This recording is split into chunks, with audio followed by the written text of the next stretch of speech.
এসো মা লক্ষ্মী, বসো ঘরে, আমার ঘরে থেকো আলো করে। আমরা সকলেই মা লক্ষ্মীকে পেতে চাই। মা লক্ষ্মী সুখ, শান্তি, সমৃদ্ধির দেবী। পরিবারে মা লক্ষ্মীর আশীর্বাদ থাকলে সেই পরিবার সর্বদাই সুখ শান্তিতে ভরে ওঠে। বন্ধুরা, এই মুহূর্তে চলছে অগ্রহায়ণ মাস, আর অগ্রহায়ণ মাসকে বলা হয় মা লক্ষ্মীর মাস।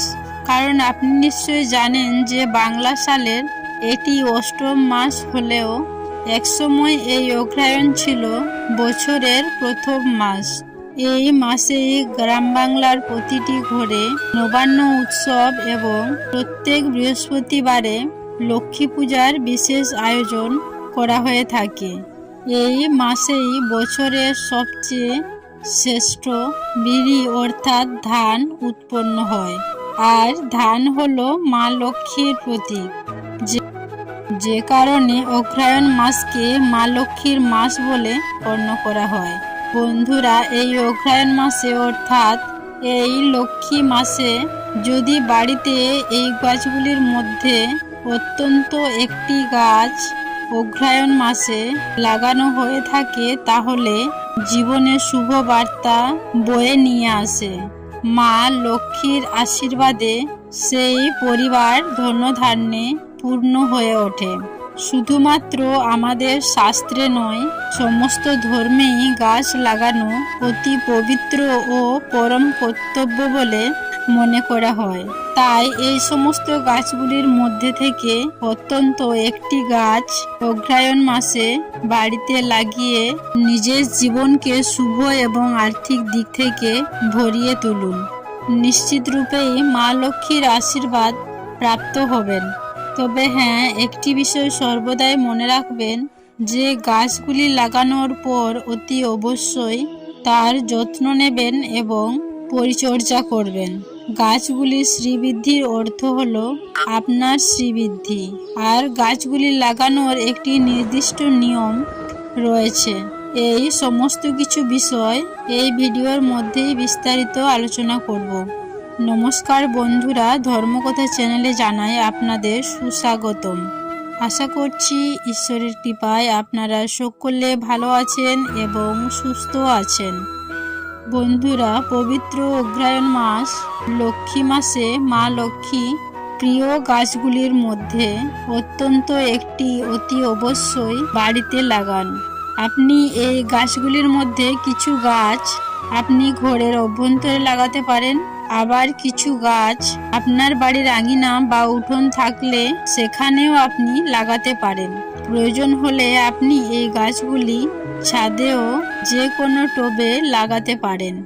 যদি আপনার বাড়িতে ইতিপূর্বে এই গাছগুলির মধ্যে কোনো গাছ থেকে থাকে, সেক্ষেত্রে একটি বিষয় কিন্তু আপনাকে অবশ্যই করতে হবে। সেই বিষয়ে আলোচনার পূর্বে প্রথমে আপনাদের জানাই যে এই অগ্রহায়ণ মাসে কোন গাছ বা গাছগুলি বাড়িতে লাগালে মা লক্ষ্মীর আশীর্বাদ প্রাপ্ত হবেন। প্রথমে যে গাছের নাম বলবো সেই গাছটি সকলেরই পরিচিত এবং আশা করছি সকলের বাড়িতেই এই গাছ রয়েছে, আর তা হলো কৃষ্ণ তুলসী গাছ। হ্যাঁ বন্ধুরা, বাড়িতে তুলসী গাছ সকলেরই হয়তো রয়েছে, কিন্তু যদি বাড়িতে অগ্রহায়ণ মাসে কৃষ্ণ তুলসী গাছ যদি লাগানো সম্ভব হয়, তাহলে সেটা সেক্ষেত্রে সব থেকে ভালো হয়। বন্ধুরা, এই বিষয়ে আপনি নিশ্চয়ই জানেন, কয়েকজন ব্যক্তি ছাড়া এই সমস্ত দেবদেবীর পূজার ক্ষেত্রেই তুলসী পাতা ব্যবহার করা হয়ে থাকে। বিশেষ করে বিষ্ণু বা কৃষ্ণ পূজার সময় তুলসী পাতা অপরিহার্য অঙ্গ। কিন্তু আপনি কি জানেন যে পূজার সময় কোন তুলসী পাতা ব্যবহার করা সব থেকে পবিত্র? তা হলো এই কৃষ্ণ তুলসী পাতা। তাই বাড়িতে অতি অবশ্যই একটি কৃষ্ণ তুলসী গাছ লাগানো প্রয়োজন। তুলসী গাছ যদি বাড়িতে থাকে, তাহলে বাড়ি সব সময় পবিত্র ও অর্থে ভরপুর হয়ে থাকে। তবে তুলসী গাছ বাড়িতে থাকলে বেশ কিছু নিয়ম মানা অবশ্যই প্রয়োজন। সেই সম্বন্ধে একটি ভিডিও আমার চ্যানেলে দেওয়া রয়েছে, যদি প্রয়োজন মনে করেন তাহলে দেখে নিতে পারেন। ভিডিওটির লিংক আমি নিচে কমেন্ট বক্সে দিয়ে রাখছি। দ্বিতীয়ত যে গাছের কথা বলবো, অনেকের বাড়িতেই হয়তো এই গাছটি রয়েছে, আর তা হলো নারকেল গাছ। মা লক্ষ্মীর অত্যন্ত পছন্দের এই নারকেল গাছ। আর নারকেল গাছ বাড়িতে থাকা খুবই শুভ লক্ষণ বলে মনে করা হয়। নারকেল গাছের প্রতিটি অঙ্গই আমাদের প্রত্যেকদিন দৈনন্দিন কাজে ব্যবহার করা হয়ে থাকে এবং বিভিন্ন পূজা অর্চনার ক্ষেত্রে নারকেল গাছের ডাব বা নারকেল আমাদের প্রায় সব সময়ই ব্যবহার করা হয় এবং এই গাছ বাড়িতে থাকলে মা লক্ষ্মীর কৃপায় সর্বদাই ধন সম্পদে ভরে থাকে। তৃতীয়ত যে গাছটির কথা বলবো, নিশ্চয়ই এই গাছটির নাম আপনারা শুনেছেন, তা হলো সুপারি গাছ। হ্যাঁ বন্ধুরা, সুপারি গাছ মা লক্ষ্মীর আরও একটি পছন্দের গাছ।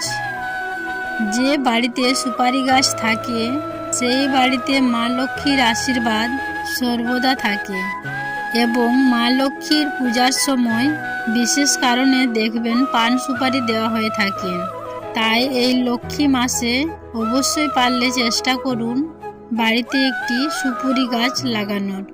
4 নম্বর যে গাছটির কথা বলবো তা হলো কলা গাছ। হ্যাঁ বন্ধুরা, বাড়িতে কলা গাছ লাগানো অত্যন্ত শুভ লক্ষণ বলে মনে করা হয়। এর ফলে বাড়ির পরিবেশ সর্বদা মঙ্গলময় থাকে এবং বিভিন্ন জায়গায় কলা গাছের পূজাও হয়ে থাকে। তবে বন্ধুরা, একটি বিষয় সর্বদাই মনে রাখবেন যে কলা গাছ কখনোই বাড়ির সামনে লাগাবেন না। বাড়ির 2 দিকে অথবা বাড়ির পিছনে কলা গাছ লাগাবেন, কিন্তু সামনে একেবারেই নয়। এবং 5 নম্বর যে গাছটির কথা বলবো, সেই গাছের নাম হলো মা লক্ষ্মীর প্রতীক ধান গাছ। বাড়িতে ধান গাছ রাখলে সেই বাড়ি থেকে মা লক্ষ্মী দেবীর কৃপা কখনো দূরে যায় না বা সরে যায় না। বন্ধুরা, এর মধ্যে একটি প্রশ্ন রয়েছে যে বাড়িতে ধান গাছ কি করে হবে? ধান গাছ তো জমিতে হয়। এর জন্য যে বিষয়টি আপনার করা প্রয়োজন তা হলো বাড়ির ছোট কিছুটা অংশে অথবা টবে সামান্য ধান গাছ আপনি বসাতে পারেন। তবে অবশ্যই মনে রাখবেন যে সেই ধান শুধুমাত্র পুজোর কাজেই ব্যবহার করতে হবে। 6 নম্বর যে গাছের কথা বলবো তা হলো মা লক্ষ্মীর আরও একটি পছন্দের গাছ। মা লক্ষ্মীর পূজার সময় এই গাছের ফুল ব্যবহার করা হয়ে থাকে, আর তা হলো পদ্ম গাছ। বাড়িতে ছোট জলাশয় তৈরি করে আপনি এই পদ্ম গাছ লাগাতে পারেন। পদ্ম গাছ লাগানো অত্যন্ত শুভ বলে মনে করা হয়। এবং সর্বশেষ যে গাছের কথা বলবো তা হলো ধনে গাছ। হ্যাঁ বন্ধুরা, ধনতেরাসের দিন দেখবেন ধনে কেনার পরামর্শ দেওয়া হয় এবং বলা হয় যে ধনতেরাসের দিন ধনে কেনার পর তা মা লক্ষ্মীর চরণে স্পর্শ করিয়ে অগ্রহায়ণ মাসে যে কোনো দিন তা বাড়ির মাটিতে ছড়িয়ে দিতে হয়, অথবা বাড়িতে যদি পর্যাপ্ত জায়গা না থাকে তাহলে সেক্ষেত্রে একটি টবেও এই ধনের বীজ ছড়িয়ে দিতে হয়। বলা হয়ে থাকে যে এই ধনের বীজ থেকে যে পরিমাণ ধনে গাছ হবে তার শ্রীবৃদ্ধি দেখে বোঝা যায় সেই বাড়িতে আর্থিক উন্নতি কতখানি হবে। বন্ধুরা, তাই চেষ্টা করুন অগ্রহায়ণ মাসে এই কয়েকটি গাছের মধ্যে অত্যন্ত একটি হলেও বাড়িতে নিয়ে এসে লাগাতে। আর যদি ইতিপূর্বেই আপনার বাড়িতে এই সমস্ত গাছগুলি থেকে থাকে তাহলে সেক্ষেত্রে এই গাছগুলি থেকে প্রথম ফুল অথবা ফল যা আপনি পাবেন তা অতি অবশ্যই সবার প্রথমে মা লক্ষ্মীর চরণে নিবেদন করুন। তবে হ্যাঁ, একমাত্র তুলসী গাছের ক্ষেত্রে সেটি ভিন্ন হবে। তুলসী পাতা মা লক্ষ্মীর পরিবর্তে শ্রীকৃষ্ণের চরণে নিবেদন করুন। এবং যে কোনো গাছ লাগানোর পূর্বে প্রথম এবং প্রধান শর্ত হলো যে আপনি কোন উদ্দেশ্য নিয়ে গাছটি লাগাচ্ছেন, অর্থাৎ মা লক্ষ্মীর কাছে আপনি কি চান, এই বিষয়টি কিন্তু আপনার কাছে পরিষ্কার থাকা প্রয়োজন। গাছ লাগানোর সময় মা লক্ষ্মীর কাছে মনে মনে সেই বিষয়টিকে প্রার্থনা করুন যাতে সেই বিষয়টি সফল হয়। মায়ের কৃপায় আপনার পরিবার সুখ শান্তি সমৃদ্ধময় হয়ে উঠুক, এই কামনা করে আজকের ভিডিওটি এখানেই শেষ করলাম। যদি ভিডিও সম্বন্ধে কোনো মন্তব্য থেকে থাকে তাহলে নিচে কমেন্ট বক্সে অবশ্যই জানাবেন। সবাই ভালো থাকুন, সুস্থ থাকুন, এই কামনা করে ভিডিওটি শেষ করলাম। নমস্কার ও ধন্যবাদ।